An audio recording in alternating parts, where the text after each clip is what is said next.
and good morning, and thank you for joining us this morning.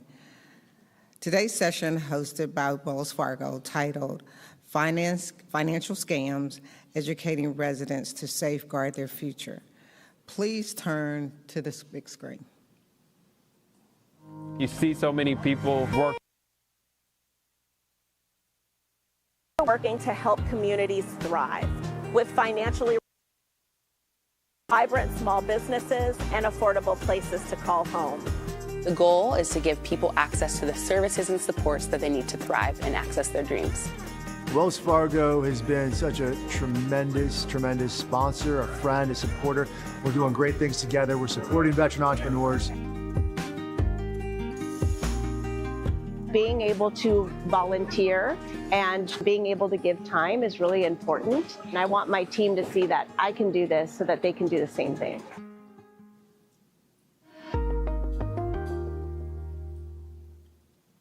So, ladies and gentlemen, please welcome to the stage Steve Selfridge, Executive Director, Head of Zelle and Bill Pay, Wells Fargo, and the only alma mater I get to vote for, Mayor Frank Scott Jr. from the great city of Little Rock.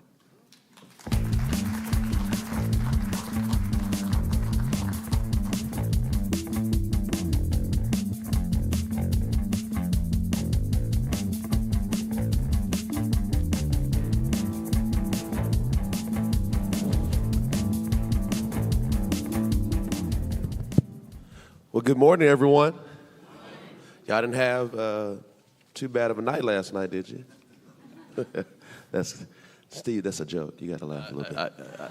I've gathered so far this morning that y'all are having a good time, which is good. Hey, so Steve, we know you were at Wells Fargo and all the great things, one, that Wells Fargo does for the African American Mayors Association, but most importantly, what you do for many of our residents across the nation and the globe. I know you are the head of Zelle and Bill Pay and things of that nature, but tell us about the lay of the land.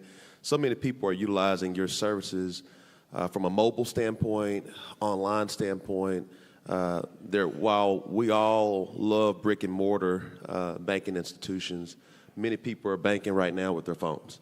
And so we all can be susceptible to some type of financial scam or fraud. Tell us, what's the lay of the land? Yeah, you know, when I think about fraud and scams, we use them interchangeably, and we only differentiate for people like me, right, who are trying to figure out how to protect against it. And when we look at it, you look at fraud, and we kind of view that as that instance where someone gets access and they take your money. They transact for you, right? Either they get into your online banking or they get your debit card information. And we look at scams as one of these areas that someone convinces you to give them money, right? And again, I don't expect anyone to go really talk about the differentiation, but when we're talking about how to protect people, that's a key component, right? Because we're either protecting you from someone else getting access or protecting, I'd say, you from yourself a bit, right? And making a mistake. And this is the astounding thing, and this is some FTC data, and this is from 2024. $12.5 billion were attributed to fraud and scams. Our Wow. consumers reported losing $12.5 billion. That was up 25% over the year before, and it continues to rise. And so how are they doing it, right? I mean, and this is one of those areas where, look, there's still the old-fashioned way, right? People are stealing mail, you know, and getting access to information. But AI and deepfake technology are really on the rise, and they're enabling this, right? They're letting people spoof numbers and act like they're, you know, they're someone they're not. They're enabling the bad actors and the scammers here to really impersonate other people and do so more effectively. And so, and I'm not going to lie, speaking in front of people is not my big forte, so I did bring my notes. So forgive me if I glance down every now and then. Well, while you're talking through that, let you get some time on your notes. I'm a big film fan, and there's the new season of Cross. And then so that's he's a detective I'm familiar with it. Yeah. Did you watch the I part watched about season 1. I haven't watched the new season. Well, my wife told me I had too many shows going on at one time, and I needed to slow down. Well, you definitely have to do season 2, and so deepfake comes into the situation, not necessarily from a financial standpoint. It comes from a situation of murder. However, but deepfake technology literally is taking our own identity based off of the internet and can literally build my face onto someone else's face and misguide someone on how you make different payments. And like, it's completely unreal. And so for all of us, we really have to pay attention to these different things. So kind of the second question, I know you kind of talked to about, fraud and the financial scam, but in light of AI, in light of deepfake technology, how is this whole ecosystem evolving? It's become more sophisticated, as you just shared. It absolutely has, and I think one thing when we start talking about it, it's like all of that starts outside. Like we call them payment scams or financial scams, but that's because what does a scammer or a fraudster want? They want to make some money off this, right? So they're either going to convince you to send them money, or they're going to find a way to get in and take the money, right? And so it ends with the money, but it starts in a lot of different places, right? It starts on social media. It starts with that phone call or that text or that email, right?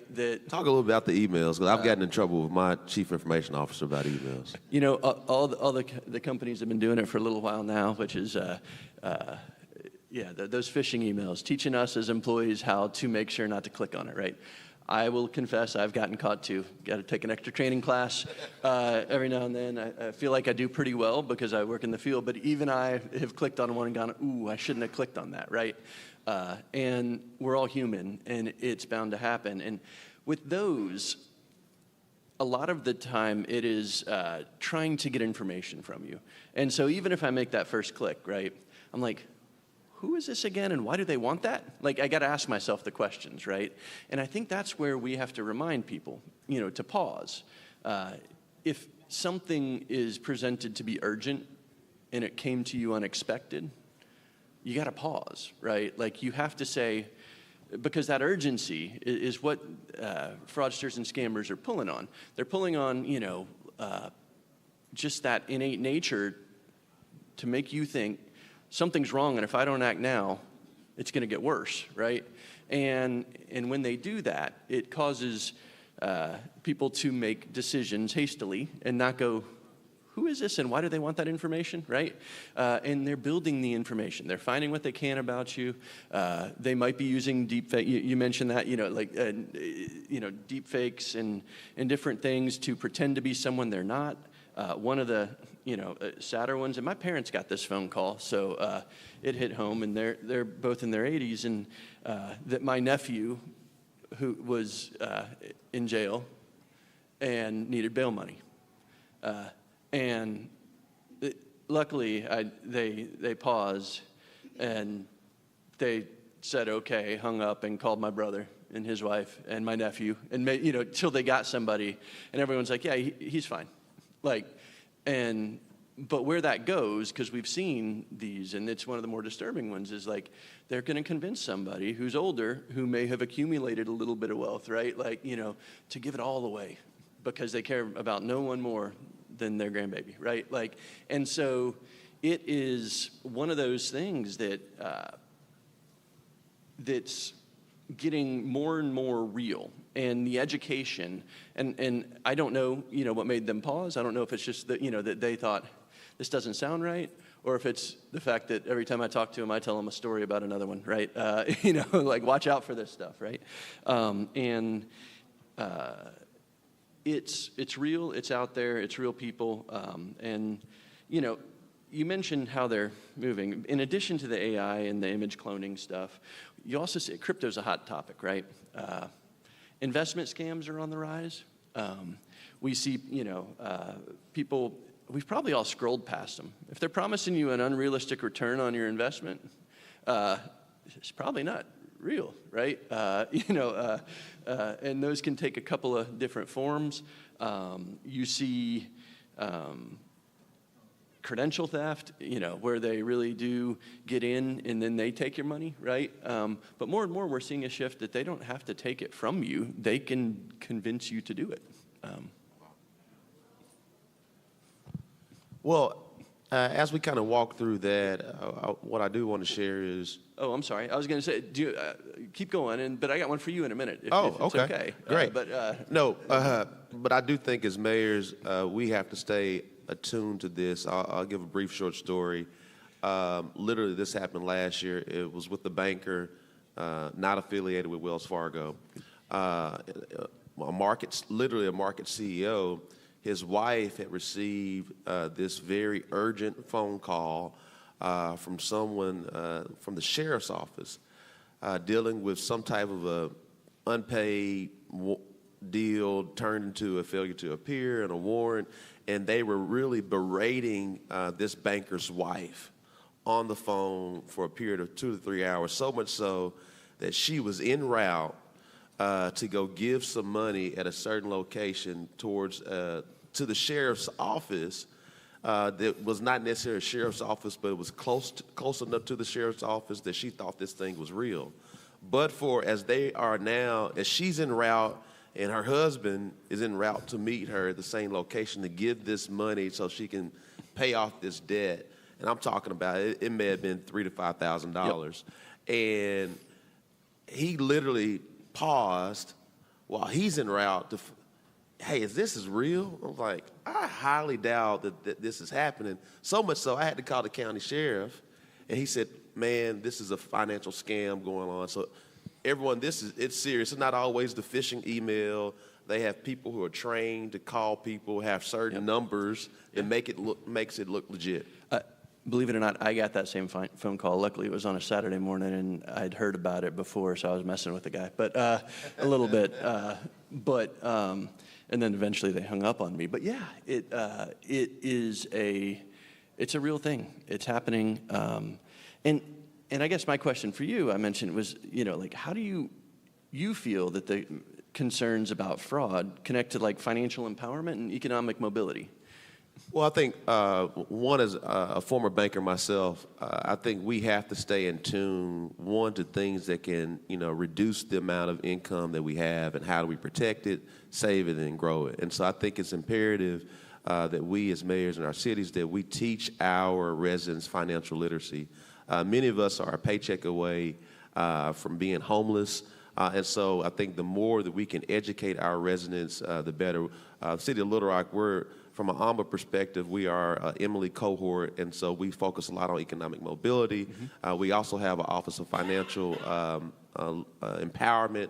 We're a part of the Cities for Financial Empowerment, receive a grant from that standpoint. And so we're literally leading these classes, and a part of the classes is not only about the financial literacy standpoint, but also to watch out for those scams. Mm-hmm. And so I think as a mayor, we're closest to the ground, and so we have to make certain that we are following pocketbook issues because those issues are what our residents, our voters, our bosses are focused on each and every day. No, I'm glad to hear it, right? That it's part of it, because it's one of the things that we feel passionate about is educating people, right? There's certain things that criminals can do without your knowing, right? They can find information, they can put it together, they can do certain things and potentially take money. But without the consumer being involved, they can't convince you to give it to them, right? And like I mentioned, that's one of the emerging areas. Or without sometimes contacting you, they can't get that last piece of information they need to get access, right? And those are the areas that it really comes down to educating people, because at Wells Fargo, I mean, we invest a ton in this. And I will say that, keeping people out, new authentication methodologies, two-factor authentication, passkey options, real-time transaction alerts, all the things, they do a great job of identifying when maybe it's not you, right? When maybe it's someone else. And it's pretty amazing the things that new technology can do, looking at just how you interact, right? We're not sure that looks like Steve. Do you right? trust that, though? I'm scared of the two-factor technology, I'll be honest with you. So, But I think we have to do it. But how many passwords do we need to change? you know, it's a good question. I don't think it's the end-all, be-all, and I don't think it solves everything. I think it helps. Remember you said that. One more thing. No, I will. I don't. And I think that as technology evolves, and we can tell, and each one of these takes, putting the tools in place, right? But like, we can tell, hey, is that the same phone that accessed last time? We're starting to be able to tell, and there's tools that we can invest in. Hey, do they normally go here first every time they log in, and they went there first?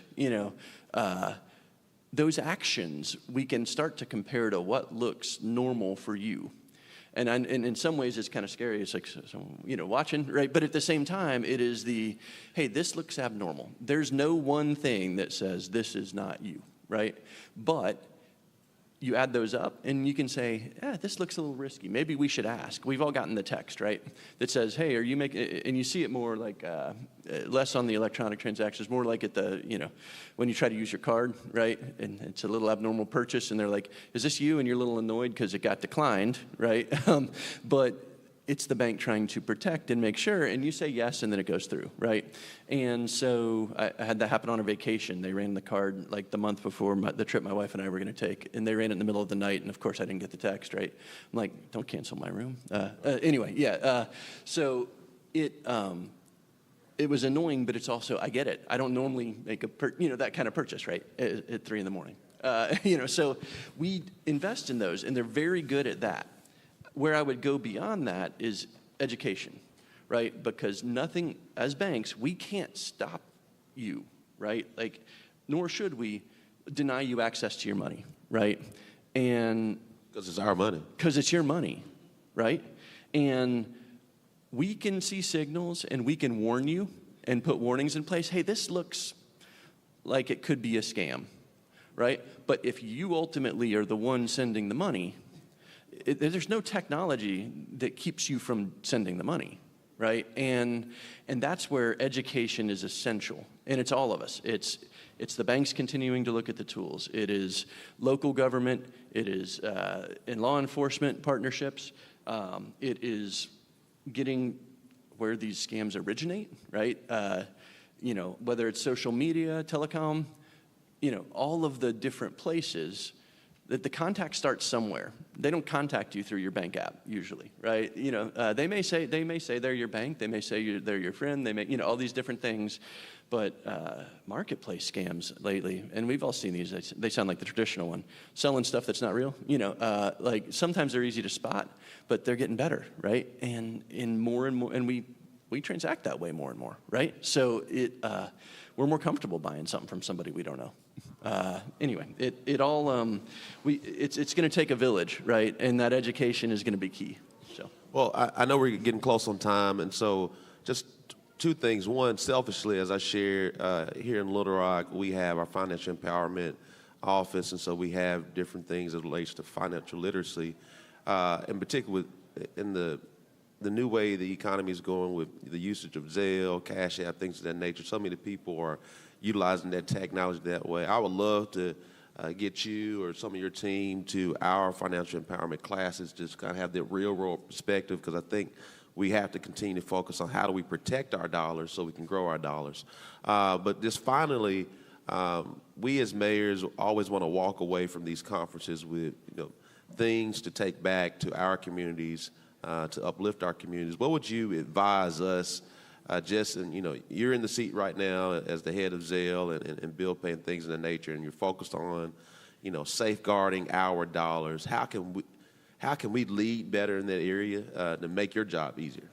Yeah, I think it comes down to education, and if I had boiled it down to 3 things: share what you're seeing, right, in the community as you hear about them. Find a way to help share that information with your community, because these things go in waves, right? So they tend to have themes, and they change all the time, but share that information.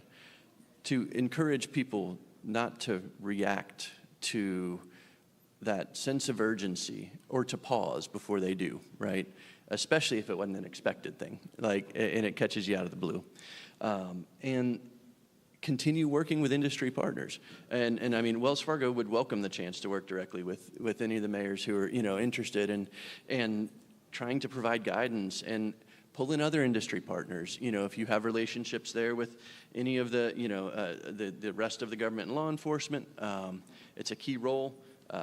Any of the industry partners beyond that, whether it's, through social media or telecom, and just, again, tell people to be vigilant and watch out. Don't give out your information, and don't send people money if you don't know them and don't expect it.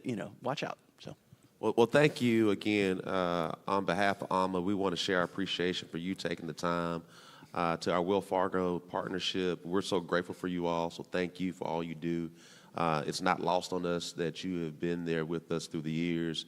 You guys continue to lead in the communities, and we're grateful for not only the philanthropic work that you do, but how you help grow our economies. Thank you so much. Well, thank you so much for having me. Thank you.